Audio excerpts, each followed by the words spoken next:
Welcome, folks. This is Tom O'Brien of TFNN. We go 5 days a week. We go 7 hours a day. We go 24 hours a day in the internet at TFNN.com. Always remember, folks, whatever you think about, you bring about. Whatever you focus on grows. Hope everyone's having a great day, safe day. Let's make it a great night, folks.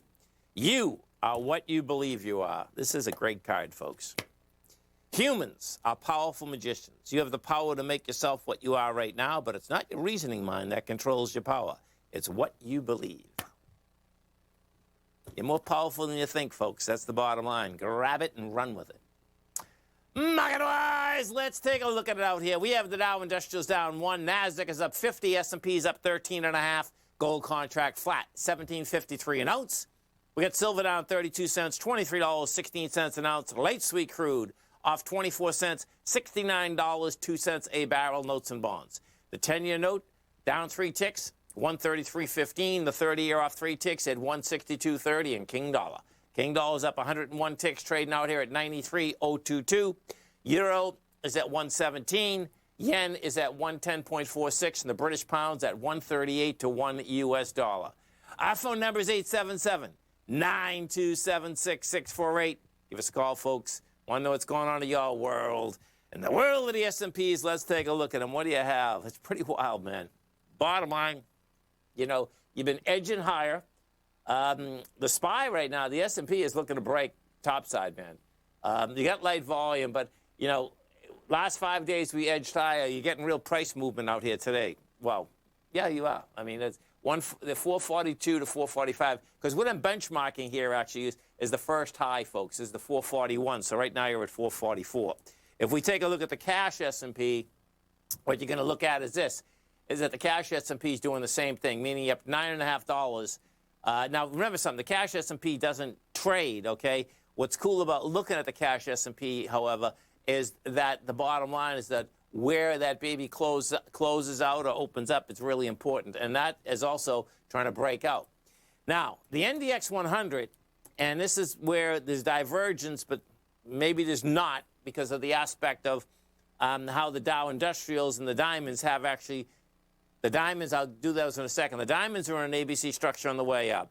Well, here, let's do them right now so we can, then I'll go to the NASDAQ. So the diamonds are in an ABC structure on the way up. The bottom line is that they're taking out a B point, took it out with volume. They want higher price. That being said, the indice itself is not in an ABC up because what ended up happening is that the indice didn't get enough volume, whereas the diamonds did. So you can say that, okay, how would you know which one to go with? Well, what happens is this, and this is where you got to put more than one thing together. So when you have divergence, meaning that you have the ETF for the indice taken out a B point and taken out with volume, then you have, and I'm putting this together with the Qs, and this is what, what the Qs have done here is that the Qs have rejected lower price out here today, man. There's no sellers. I mean, we went down to 364. You have 20 million shares, so that's saying to me that, guess what, man, this thing's going to go for the highs again. So the high of 369.91 is game. That's how this baby is shaking out. Gold contract is building cause to basically repair the damage on the way down. Now, it's done very well. The bottom line is that we came off those lows, and we came off those lows nice. So it's not like you need a lot of pricing power inside the gold contract to get back inside the 1772 rather. That's the number. And I suspect with the PP, I believe the PPI is coming out tomorrow morning at 8:30. That's where the action is going to be out here. Right now, we're at 1753. You hit 1759. 1772 is the number. If we go take a look at some of the gold equities, we'll start with the GDX. What you have with the GDX out here, the GDX has, and this is a nice setup, okay? So what the GDX has done is this. So picture this. Yeah, today, let's see, what day? What Tuesday? Tuesday, we break lower. You break lower with 23 million shares. We go higher yesterday with 22. Well, you're testing the lows of Tuesday with dramatically lighter volume, 12.4. That's what you like to see, folks, okay? That is the number of how you like to see a test. We got to 3190. The low is 3192. You're at 3209 right now. not bad. It would be really nice if the baby closed out at like 32.47, which is the high of today. But that's how that setup is. Notes and bonds, these babies want higher price in a big way too, man. This is like pretty intense.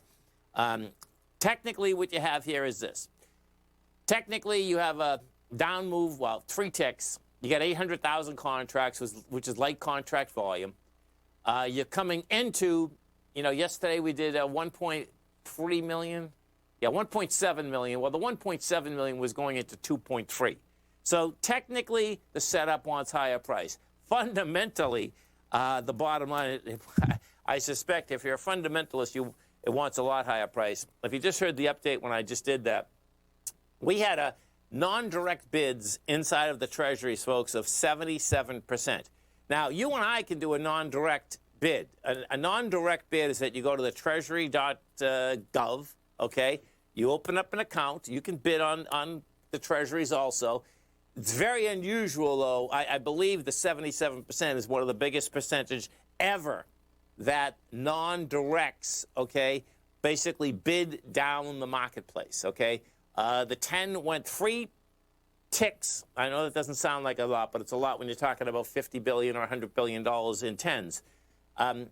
Went 3 ticks below what the 10 had been trading, okay? So that's telling you that the supply is low, the demand is much higher because almost all the time, the direct bidders, folks, I believe these 10 broker dealers, meaning the big banks, they have the license with the Federal Reserve to, bottom line, to be the market makers for the Treasury, okay? Well, actually for the Treasury, not for the Federal Reserve.